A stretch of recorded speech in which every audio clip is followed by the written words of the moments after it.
ব্রাহ্মণবাড়িয়ায় বেড়েছে ব্যাটারি চালিত অটোরিকশার দৌরাত্ম্য, এতে সৃষ্টি হচ্ছে তীব্র যানজট। বিস্তারিত জানাতে সরাসরি যুক্ত হচ্ছেন সহকর্মী মেহেদিনুর পরশ। যানজট নিরসনে প্রশাসন কোনো পদক্ষেপ নিচ্ছে কিনা?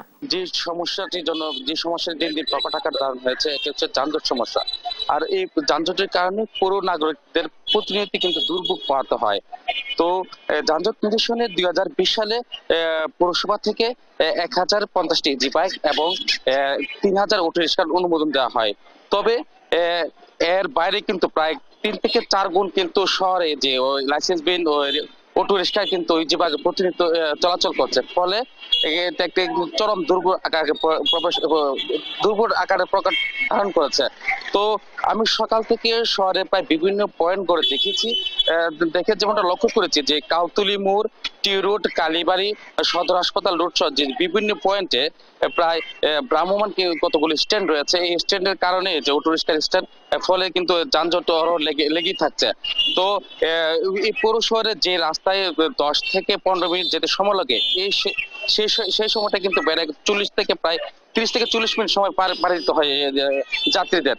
তো সাধারণ লোকজন আমাকে বলছেন যে দিন দিন এই যানজটের আকার কিন্তু প্রকট আকার ধারণ করছে। এই শহরে বিভিন্ন যে পয়েন্ট আছে, পয়েন্টে যেসব ইজি বাইক প্রবেশ করছে, ফলে প্রতিনিয়ত যানজট তৈরি হচ্ছে। এছাড়াও যে পৌর শহরের বাইরে থেকে যে আশপাশে বিভিন্ন যে ইউনিয়ন রয়েছে, এই ইউনিয়ন থেকে প্রতিনিয়ত বিভিন্ন যে অটোরিকশা, তারপরে ইজি বাইক কিন্তু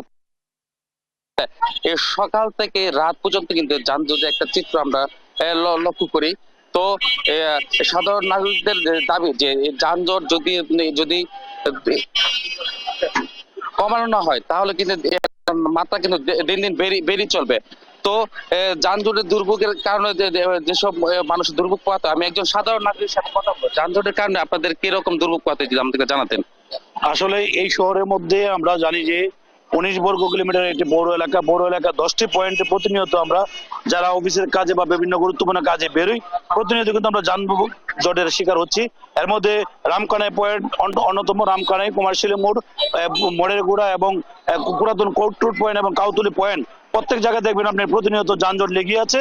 এখানে যে যারা স্টেক হোল্ডার, ট্রাফিক পুলিশ এবং পৌরসভা কর্তৃপক্ষ, তাদের কোনো দায়িত্ব আমরা প্রতিনিয়ত কোনো লক্ষ্য করিনি, কারণ তারা যদি চেষ্টা করতো তাহলে হতো। আমরা জানি যে আরডিসি বৈঠক হয় জেলা প্রশাসকের নেতৃত্বে, সেই বৈঠকও কিন্তু এটি উঠে আসছে এবং জনগণের কিন্তু তীব্র দাবি ছিল শহরে যানজট নিরসন, কিন্তু সেটি হচ্ছে না। আপনি জানেন যে সকাল 10টার মধ্যে যে বাণিজ্যিক এলাকা থেকে ট্রাকগুলো শহর থেকে বেরোবে এবং রাত 9টার পরে ট্রাকগুলো প্রবেশ করবে, সেই বিধিটি কিন্তু মানা হচ্ছে না। কথিত আছে এখানে যে ট্রাফিক পুলিশ সদস্যরা যারা দায়িত্ব পালন করেন, তারা ম্যানেজ হয়ে ট্রাকগুলোকে যত সময়ে কিন্তু শহরে প্রবেশ করতে দেন বলেই শহরের তীব্র যানজট প্রতিনিয়ত লেগে থাকে। এই থেকে আমরা নগরবাসী বা শহরবাসী পরিত্রাণ চাই। নিশ্চয়ই তারা এই পদক্ষেপ নেবে না, আমরা আশা রাখি। ধন্যবাদ আপনাকে। তো একজন সাধারণ নাগরিককে আমরা কথা শুনছিলাম, তিনি বলছিলেন যে যানজটের কারণে তাদের কি ধরনের সমস্যা পোহাতে হয়। তো যানজট নিরসনে যে ট্রাফিক বিভাগের সাথে কথা হয়েছে, তারা বলছেন যে শহরের যানজট কমাতে তারা কিন্তু যেসব অবৈধ অটোরিকশা এবং ইজি বাইক প্রবেশ করছে, তারা কিন্তু প্রতিনিয়ত মামলা দিচ্ছেন এবং এই যানজট কমাতে তারা বিভিন্ন উদ্যোগ গ্রহণ করছেন। এছাড়া এই যানজটে যে পৌরসভা কিন্তু যানজটের নিরসনের ব্যাপারে তাদের কোনো উদ্যোগই নেই।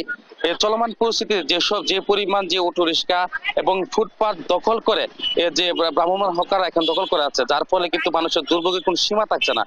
তো এ বিষয়ে পৌরসভা কর্তৃপক্ষের সাথে আমার কথা বলছেন, তারা বলছেন যে যেহেতু যানজটের একটি প্রকট আকার দিন দিন বেড়েছে, সেজন্য তারা যে পৌরসভা থেকে যেসব অটোরিকশা এবং ইজি বাইকের লাইসেন্স দেওয়া হয়েছে, এগুলো কিভাবে আরো কমানো যায় এবং যানজটটা আরো কমিয়ে মানুষের যাতে যে কোনো বিঘ্ন না ঘটে, সে বিষয়ে তারা কিন্তু একটি পরিকল্পনা গ্রহণ করছে বলে আমাকে জানিয়েছেন। তো এ ছিল আমার কাছে সর্বশেষ। ইশকা পরশ, অনেক ধন্যবাদ আপনাকে। ব্রাহ্মণবাড়িয়ায় যানজট এবং জনগণের দুর্ভোগ নিয়ে বিস্তারিত জানছিলাম সহকর্মীর কাছে।